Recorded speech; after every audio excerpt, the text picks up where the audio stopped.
This is The Mix, where we serve up Atlanta and beyond with a twist. Hey, I'm Meggi Hetzel here with Steve Canal, and this is The Mix. I'm a sports broadcaster, born and raised in Atlanta.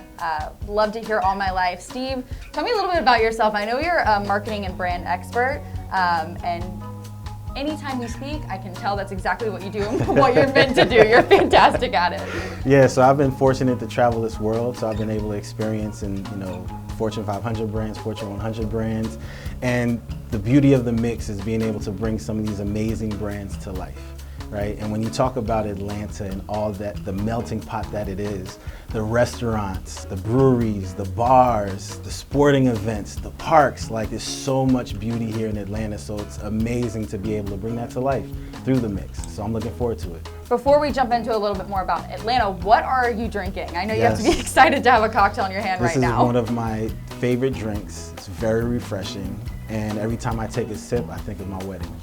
Bombay Sapphire with tonic. So this is one of the best drinks for me. It kind of just goes down easy. Don't have a headache the next day. So I love it. What are you drinking? That's all what we're looking for. I've got a Southern City Fashion. Love bourbon, always have, which is odd for me to say. I thought I would have been more of a wine person, but you know what? Liquor all the way, and we all need some hard liquor after 2020. I think you would agree with that. Absolutely. So we'll socially distance cheers to that.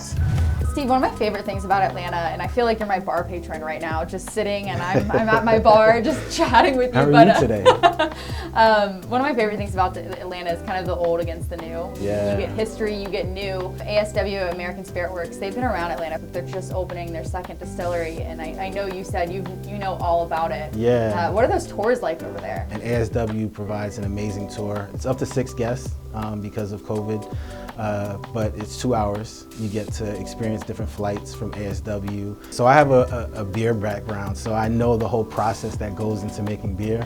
So when you go into a distillery and you see the barrels and the aging of, bourbon or whiskey, that is phenomenal. To know that something's been here longer than me, aging, and then you get to try it and taste it and bring it to life. Like, that's an amazing experience. I'm laughing at your aging comment if you wanted to know. I can't stand here and be your bartender without making a bit of fun of you.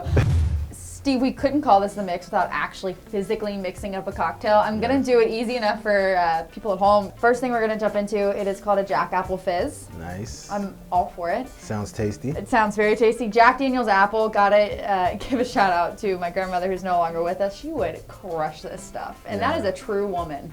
That is a true Southern woman. You can do this while your kids are rummaging through the pantry, while they're on a Zoom call for school. Takes you 2 seconds. I'm not a professional. I may look like one. You're gonna go 1 part Jack Daniel's Apple. Spill it everywhere if you like. Throw a little more in. I'm making it for Steve over here, so I'm just gonna make a double. Why not? A little more. Oh, it's everywhere. I'm just kidding. Don't actually do this unless you want to clean up a mess. Then you're gonna open up a Beaver Tree Club soda. Sounds refreshing. Sounds refreshing. Give it a little bit of a stir. Throw in a lemon. And you did it while your kid was on a Zoom call. Looks like my kind of drink. Cheers. Smells so tasty. Taste my work, please. Tastes like a crisp apple. Anyone can be a bartender. I didn't make my grandmother sound like an alcoholic, right? No, it was a fun. Okay. Steve, bar conversation you hear anybody have is, how do I meet a woman? How do I meet a man?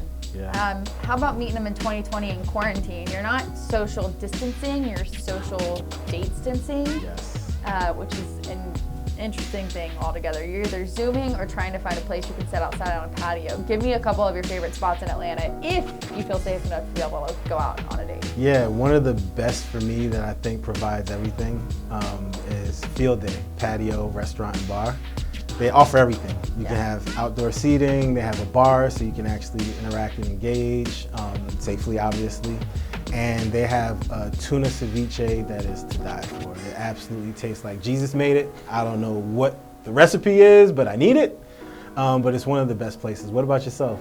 First, I need the taste like Jesus made it on a GIF all over social media because that will take off. I will say one thing is all about going and getting drinks, which people say, hey, let's go grab a drink. Any woman you know doesn't want to go get a drink. They want to eat. Don't let them fool you. Don't let them say, oh no, I'm fine, I'll just have a drink. They are hungry and you should feed them. If you want to get anywhere with them, feed them. Take them to Italian. La Grata is one of my favorite spots. 6 Feet Under. Yes. Take them somewhere and force them to eat. In the long run, it will pay off. You will win. Not the guy that just says, hey, let's have a drink. You just gave out the cheat code. I'm telling you. Food. Feed the women. Food, alcohol, and jokes. Yeah. If you have to Zoom, make sure you have some kind of nice outfit on. Maybe don't go with sweats like you would be going to work. Right. Also, if you have to Zoom, it's nice. You can't see that 5, 10, 15 quarantine pounds you may have put on. So by the time you get in person, they're sold. Steve, you got to get out of here. It was last call No. a minute ago. Get off my bar. One more, fill it to the top. You can go somewhere else. Any one of these other places you talked about, go frequent their bars. You know what? I've been a great bartender. What is one of the lessons or one thing you've taken away from this experience at my bar? There was one thing all men should take away from this is feed the woman. Absolutely. Feed her. We are hungry. Well, I mean, we'd like a drink, but we'd like some food with it. We don't follow the cooking pages for you. We follow them for us. Thanks so much for watching the first episode of The Mix. We'll catch you back here next time. Peace.